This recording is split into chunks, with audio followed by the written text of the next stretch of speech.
പറഞ്ഞോളൂ. Okay, thank you, നമസ്കാരം. അല്ല, എനിക്കുള്ള സംശയം അത് ഓക്കെ, യോഹന്നാനിൽ പറഞ്ഞത് മുഹമ്മദ് അല്ല. ഓക്കെ, എങ്കിൽ അത് ആരാണ് എന്ന് യുക്തിരഹിതമായി നമുക്ക് മനസ്സിലാക്കാൻ പറ്റുമോ?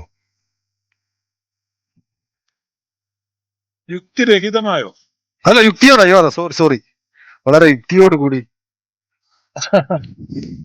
ഓക്കെ, ഓക്കെ, ഈ ആശ്വാസപ്രദൻ എന്ന് പറയുന്നത് പരിശുദ്ധാത്മാവാണ്. പരിശുദ്ധാത്മാവിനെയാണ് ആശ്വാസപ്രദൻ എന്ന് പറഞ്ഞിട്ടുള്ളത്. കംഫോർട്ടർ ഒരു പേഴ്സൺ ആണ് ഹോളി സ്പിരിറ്റ്. ഹോളി സ്പിരിറ്റ് ഒരു ശക്തിയാണെന്ന് പെന്തക്കോസ്തുകാർ പറയുന്നുണ്ട്.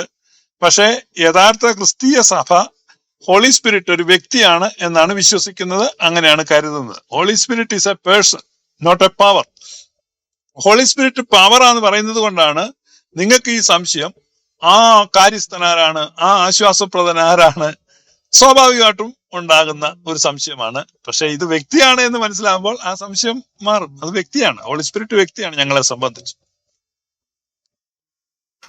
ഓക്കെ, അത് പിന്നെ പരിശുദ്ധാത്മാവാണെന്ന് ഞാൻ കേട്ടിട്ടുണ്ട്. പക്ഷെ അത് ഞാൻ പോയാലേ ആ കാര്യസ്ഥൻ വരികയുള്ളൂ, അവൻ നിങ്ങളെ നീതിയിലൂടെ നടത്തിക്കും എന്നൊക്കെ പറയുമ്പോൾ നിലവിൽ ഉള്ള ഒരു പരിശുദ്ധാത്മാവിനെ കുറിച്ച് പ്രത്യേകിച്ച് ഞാൻ പോയാലേ വരുമെന്ന് പറയേണ്ട ആവശ്യം ഉണ്ടോ? ഉണ്ട്. യോഹന്നാന്റെ സുവിശേഷം 14-ാം അധ്യായം 16-ാമത്തെ വാക്യം.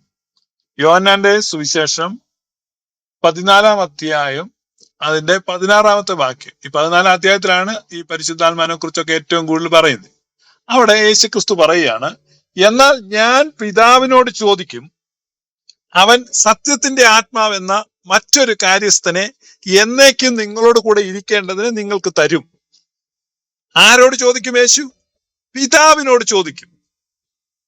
ഇവിടെ മുസ്ലിങ്ങൾ ആരാധിക്കുന്ന അല്ലാഹു എന്ന് പറയുന്ന നിങ്ങളുടെ ദൈവം പിതാവാണോ? അള്ളാഹുവിന്റെ 99 നാമങ്ങൾ പരാമർശിക്കുമ്പോൾ അതിനകത്ത് എവിടെയെങ്കിലും പിതാവാണ് എന്നൊരു നാമം ഉണ്ടോ? പിതാവെന്നുണ്ടോ?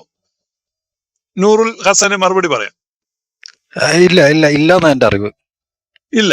അപ്പൊ ഇത് നിങ്ങളെ സംബന്ധിക്കുന്ന കാര്യമല്ല, ഇത് പിതാവാണ് അയക്കുന്നത്. അള്ളാഹു ഒരു പിതാവല്ലാത്ത സ്ഥിതിക്ക് പിതാവ് അയക്കുന്ന കാര്യസ്ഥനാണ്, വളരെ വ്യക്തമാണ്. സോ ഇതിന് മുഹമ്മദുമായിട്ടോ മുസ്ലിം മതവുമായിട്ടോ ബന്ധമില്ല.